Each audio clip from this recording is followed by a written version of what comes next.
السلام عليكم ورحمة الله وبركاته. ازيكم يا حبايب قلبي، عاملين ايه؟ وحشتوني كتير جدا جدا، يا رب تكونوا في صحة جيدة وفي احسن حال، اللهم امين يا رب العالمين. عايزة اقول لكم وحشتوني كتير جدا من الفيديو اللي فات وبتوحشوني دايما. بحبكم في الله، ما تنسوش الشير واللايك والاشتراك في القناة عشان تكبر بيكم حبايبي. النهاردة بقى كده. بصوا بقى روايح الشتاء هلت كده علينا. وطبعا احنا كان عندنا النهارده في اكتوبر مطر. يعني عايزه اقول لكم الدنيا فضلت تمطر، جت العصر كده مطرت شويه، وبعد كده رجعت ايه بقى جابتها المغربيه. فضلت بقى تجيب لما قالت يا بس معرفش بقى في البلاد كلها كان في امطار، ولا كان عندنا احنا في اكتوبر بس المطر دوت. لاني تقريبا انا لما اتصلت عليهم في الشرقيه وسالت قالوا ما عندهمش مطر، بس الكلام ده كان العصر، ما اعرفش بالليل كان في مطر ولا لا. فما اعرفش بقى. الجو عند البلاد كلها اللي كان عنده مطر يوم السبت يقول لنا ويعرفنا في الكومنتات مين اللي كان عنده مطر ولا لا. طبعا احنا بقى قلنا جو شتوي وروايح الشتاء هلت علينا كده، فقلنا نعمل حاجة بقى لزوم الشتاء والدفى، وكمان بتنفع في الفطار وبتوفر كتير، وكنت باكلها من ايد امي الله يرحمها. وطبعا حاجة كده بتفكرك بروايح الزمن الجميل كده. شوية قرص كده، قلنا بقى هنعمل ايه، شوية قرص فلاحي على كيفك، او منين او قراقيش، على حسب ما بتسموها عندكم. طبعا في كل مكان بيبقى ليها اسم مختلف. في ناس تقول عليها قرص فلاحي، وفي ناس بتقول عليها فطير، وفي ناس بتقول عليها منين، وفي ناس بتقول عليها قراقيش. فايه كل بلد ولها تسمية يعني، على حسب. بس طبعا على حسب ايه، المهم ان هي في الاخر الشكل كله بيطلع واحد. طبعا عايزه اقول لكم بقى كل سنه وانتم طيبين بمناسبه دخول الشتاء، وان شاء الله نحاول بقى نتقل على نفسينا كده ونخلي بالنا، لان انا سمعت زي ما بيقولوا كده ان الشتاء جاي السنه دي قارس جدا او شديد جدا، فالله المستعان. بس انا عايزه اقول لكم ان انا بحب الشتاء جدا، بحب الشتاء اكتر من الصيف بكتير. ما اعرفش بقى حد هيوافقني في الرأي دوت فعلا، ولا في ناس ممكن تكون بتحب الصيف اكتر من الشتاء. بس انا عن نفسي وعن طبيعتي انا بعشق حاجة اسمها الشتاء. الشتاء معروف امر، وبنلبس ملابس تقيله، بندخل تحت البطانيه بنتدفى. غير الصيف يا جماعه، الصيف كله حر وكله بقى صهد وحشرات، ومهما تشغلي مراوح ومهما تعملي ونمل وبتاع، وبص اللي هو بقى بيقرف الواحد فعلا، يعني حوار الحر والصيف والكلام ده كله. فاحنا قلنا ايه، انا فعلا بحب الشتاء بقى، بحب الشتاء قوي. طبعا البنات جم من البلد زي ما انا قلت لكم يوم الجمعه، وانا قلت هعمل لهم شويه قرص بقى كده يفطروا بيها الصبح مع كوبايه شاي بلبن دافيه كده ساعه الصبحيه، عشان ما نحتارش في فطار ولا حاجه. طبعا انا ما رضيتش اعملها غير لما هم يجوا عشان يصوروني، عشان طبعا ما كنتش هلاقي حد يصورني ولا حاجه. فقلت خلاص هستنى اما البنات يجوا عشان يصوروني، وفي نفس الوقت هم بيحبوا يقعدوا جنبي كده وانا شغاله وبعمل القرص وبعمل اي حاجه، وهم بيبقوا حواليا حتى في الاكل في اي حاجه كده بيحبوا يبقوا حواليا بقى. القرص بتاعتنا دي بقى يا جماعه، هقول لكم المقادير عشان ما نتلخبطش، والناس اللي عايزه تعمل بقى انا بعملها بالمقادير دي. انا عملت 2 كيلو دقيق، جبت 2 كيلو. طبعا انا كان عندي كيلو سايب، وكان عندي كيلو تاني اللي هو الدقيق بتاع المخبوزات عادي، وخلطت الاتنين مع بعض عادي جدا جدا، وهتشوفوا النتيجه في الاخر هتطلع ازاي. اي دقيق عندك بتنفع في طريقه القرص دي، ما تخافيش يعني، حط اي دقيق عندك عادي، سواء سايب او بتاع مخبوزات او بتاع معجنات، اي نوع دقيق عندك. انا كان عندي 2 كيلو دقيق حطيته، نخلته. طبعا هي كانت بتساعدني وبتدخل معايا، فهي بتحب بقى ان هي تعمل معايا، وانا ما برضوش ازعلها. وطبعا نوره كانت بتصور، وانا ايه قعدت انا وهبه نعجن كده. نخلت الدقيق، حطيت عليه معلقه صغيره سكر ونص معلقه ملح كده عشان بس تظبط لنا الدنيا. وطبعا جبت شويه ميه دافيه قد نص كوبايه كده زي ما انتم شايفين، وحطيت فيهم كيسين خميره فوريه. طبعا كيسين الخميره الفوريه دوت عشان حجمه صغير فانا حطيت كيسين، لو انت عندك الكيس كبير حطي يعني مقدار على الكيلو معلقه كده مثلا. ودوبيهم مع شويه سكر برضو وشويه ملح، وحطيهم في الكوبايه وكنيهم على جنب، وغطيهم بحاجه كده، وسيبيهم 10 دقايق او 5 دقايق بالكتير. وبعد كده هتكوني نخلتي الدقيق زي ما انتوا شفتوا كده، وحطيت عليه ذرة الملح وذرة السكر، وتبدأي بقى تكوني مسيحة السمنة. عندك السمنة يعني سيحيها اللي هي تفك بس، يعني مش اللي هي يعني تقدحيها قوي وتسخن، لا، اللي هي يا دوب هتفك معاكي بس كده، وتبقى ايه خلاص فكت معاكي على النار. طبعا اي سمنة عندك بقى، اي نوع سمنة. انا كان عندي سمنة من اللي هي روابي دي، وخلطت نصها سمنة بلدي. كان عندي برضو سمنة بلدي، بس انا ما ايه اللي السمنة البلدي اللي عندي كلها ما كانتش هتكفي، فخلطت نصها من دي. وحطيت عليها السمنة، يعني ال2 كيلو كده حطيت عليهم حوالي كيلو الا ربع سمنة، او اقل من كيلو الا ربع كمان، حوالي 600 جرام كده. في ناس هتقول لي شويه، انا بحبها كده، بحبش السمنه بتاعتها تبقى زياده، يعني حطيت عليهم ممكن كمان تحط نص كيلو هتبقى كويسه برضو، مش ما تخفيش يعني. وطبعا بسيت العجين الاول بيه بالسمنه لحد ما شرب السمنه كلها كده، وقعدت ابس فيه. وبعد كده نزلت عليه بالخميره. الخميره اول ما لقيتها خلاص اتعملت كده، وبسيت الخميره ونزلت عليه بالخميره، وفضلت اقلب. وبعد كده نزلت باللبن الدافي، كان عندي لبن دافي جايباه، ورحت جايه ايه نازله باللبن دافي مع السمنه. يا جماعه ممكن تحطي نص كوبايه زيت وتستغني عن نص كوبايه سمنه مكانها، مكان المقدار اللي انا قلت عليه، علشان يبقى مقرمش معاكي. هتحطي نص كوبايه زيت كمان. وتفضلي تعجني مع اللبن بقى والدافي ومع ده كله والمكونات دي كلها، تفضلي تعجني لحد لما تحسي ان العجينه بتلمي معاكي بقى، وتخدميها صح في العجين علشان تديكي نتيجه احسن واقوى. تفضلي بقى تعجني فيها، تعجني لحد لما طلعت بالشكل اللي انتوا شفتوه من شويه، وبقت العجينه خلاص جاهزه ايه اللي انت تشكليها. طبعا انا ركنت العجينه جنبي، غطيتها بكيسه وبفوطه وركنتها جنبي كده، وجبت العجوه عشان انا هحشي عجوه وهحشي بسكر وقرفه وهعمل ساده. وجبت العجوه زي ما انتوا شايفينها، قطعتها في صينيه، وحطيت عليها حوالي 3 معالق سمنه او معلقتين، وحوالي ربع كوبايه ميه، ومعلقه قرفه صغيره. وطلعت بيها بقى فين على النار، حطيتها على النار وهديت عليها النار خالص، وسبتها لحد لما فكت خالص، وقلبتها كده وتابعتها، وسبتها لحد ما فكت خالص. وبعد كده جبتها لما بردت وحطيتها في كيس زي ما انتوا كنتوا شايفين، ورحت جايه ايه فرداها في الكيس كده. طبعا لو عندك نشابه هتفردي بيها عادي خالص، ما عندكيش بايدك. طبعا بصوا العجينه سهله معايا عشان العجينه انا خدمها صح ومكوناتها كلها صح، يعني بسم الله ما شاء الله. بعد ما تسيحيها وتقلبيها هتجيبيها وتحطها في كيس وتفردي العجوه كويس معاكي، وتسيبيها جنبك. وهتجيبي العجين زي ما انتوا شايفين كده، وتعملي بقى اي شكل انت عايزاه. شوفي الشكل اللي بتحبي تشكليه وانهي شكل بتحبي تعمليه. ممكن تعملي دواير صغيره.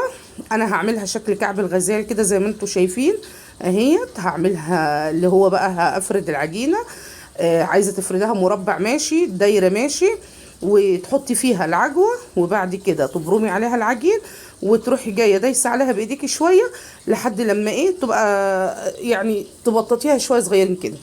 وبعد كده تقطعي بالسكينه زي ما انت شايفه. لو انت عندك بقى حاجه سكينه بتقطعي بيها اللي هي المشرشره التانية دي، بتعمل شكل يديكي شكل تحفه جدا برضو، اعملي بيها. اي قطاعه عندك تكون بتدي شكل اعملي بيها عادي خالص.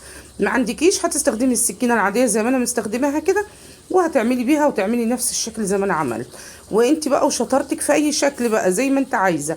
المهم ان العجينه معاكي لينه وبتشكل زي ما انت عايزه، ومساعداكي ان انت تعملي براحتك، وعلى طول سهله الفرد معاكي ليه مكوناتها كلها مظبوطه.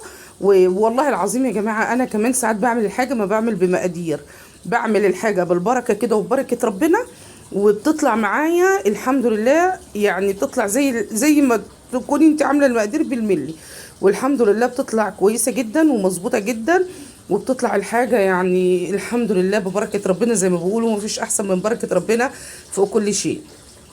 طبعا العجينه كلنا شايفينها اهي، سهله في التشكيل وسهله في الفرد وسهله في كل حاجه. والعجينه بصوا كانت تحفه في ايديا كده بصراحه، كانت بصوا حتى لو انا ببططها قدامكم سهله جدا جدا في ان انت تشكليها اي نوع من التشكيل. طبعا انا قطعت كده بقى اهي اشكال كده. ديكي المره اللي فاتت كانت كعب الغزال، المره دي عملت كده.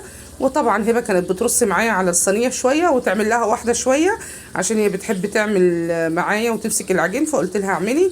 نورة برضو جت عملت شوية بس ما صورناهاش بصراحة، عشان بطة ما كانتش موجودة ساعتها، ونورة كانت قاعدة بتعمل معايا. طبعا بقينا نرص على الصينية اهيت يا جماعة، وجت بطة ونورة كانوا بيدهنوا في بيضة. جبت انا عملت طبق كده في بيضة وشوية لبن، وحطيت عليها سنة، يعني عندي فانيليا اللي هي السايلة دي، حطيت سنة فانيليا صغيرة بس عشان ايه تضيع الزفار بتاع البيض يعني. وبقينا بالفرشة كده وبقينا ندهن وش القرصة. طبعا بعد لما عملنا القرص وبقت هبة ترص على الصينية، بقت تمسك بالفرشة وتدهن الوش القرص وتحط عليه شوية السمسم، برضو بيديكي شكل تحفة. البيضة مع اللبن بتديكي التسوية اللي انت عايزاها، بتخلي شكل القرصة في التسوية جميلة جدا وفيها لمعة كده وشكلها تحفة.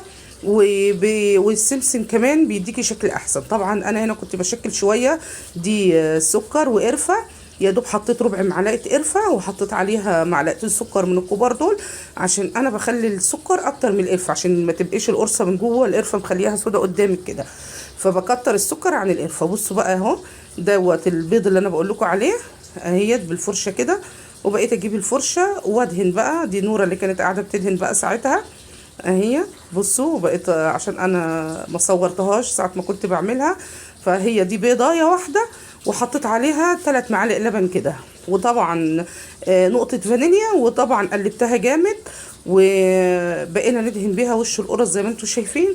ونحط ايه شويه السمسم، انا كنت جايبه سمسم من البلد، خليت البنات جابوا لي معاهم وهم جايين.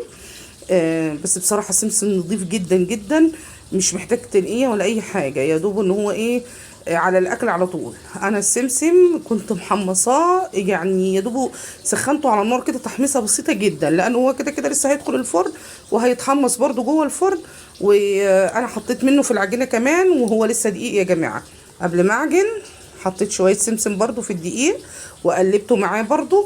اللي حابب يحط حابب يحط شمر وينسون برضو عادي، مش عايزه شمر وينسون عايزه تستغنى عنه وتحط سمسم برضو عادي، مش عايزه سمسم خالص ولا شمر ولا ينسون عادي جدا، ممكن تعمليها كده عادي براحتك وعلى حسب ما انت بتحبي. واي نكهات انت ليكي اختيار فيها او ليكي او بتحبيها حطيها عادي، ده اختيار عندك، مش حاجه اساسيه يعني ان انت ايه تحطي حاجه اللي انا بحطها مثلا، لا انت ممكن تستغني عن حاجه وتحطي انت حاجه على حسب ما انت بتحبي او اولادك بيحبوا. اعملي الطعم والحاجه اللي انت بتحبيها يعني.